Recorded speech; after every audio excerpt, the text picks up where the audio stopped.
It was right here that Henry Cabo says soldiers abducted him and tied him up. It was in 1983. Zimbabwe's government said it was fighting a rebellion here in the Matabeleland region. Henry says even though he was nothing to do with it, he was taken to a concentration camp and tortured for 3 weeks. He saw prisoners die daily from their injuries, their bodies burned in a pit. 10, 15, 20, 10, 15, 20, every morning must be painted there. 35 years on, it's still hard to tell the story.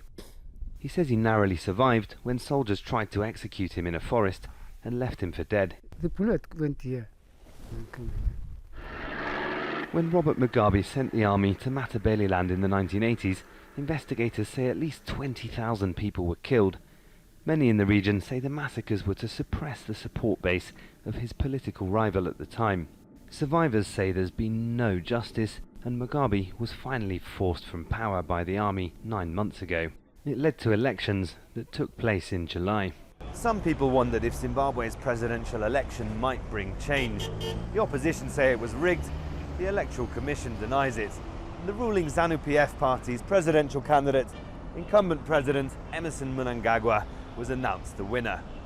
He was once the right-hand man of former leader Robert Mugabe, and at the time of the massacres, he was State Security Minister. The first major investigation into the killings was written by human rights lawyer David Coltart. He says the involvement of Mnangagwa and some of his ministers means things won't change. I think it's unlikely that they would ever want a complete truth-telling because the entire story of their involvement will unravel from their perspective, and that would be very damaging politically to them. So we don't expect justice under them. Mnangagwa did send a commission to Matabeleland to investigate shortly after taking office in November. This is the reaction it got. Protesters blocked proceedings, but the government says it will deliver justice. The commission is independent. It doesn't work under the direction of anybody. It will do what it feels is right. We expect nothing but full accountability and full unpacking of what happened at the inception of our statehood.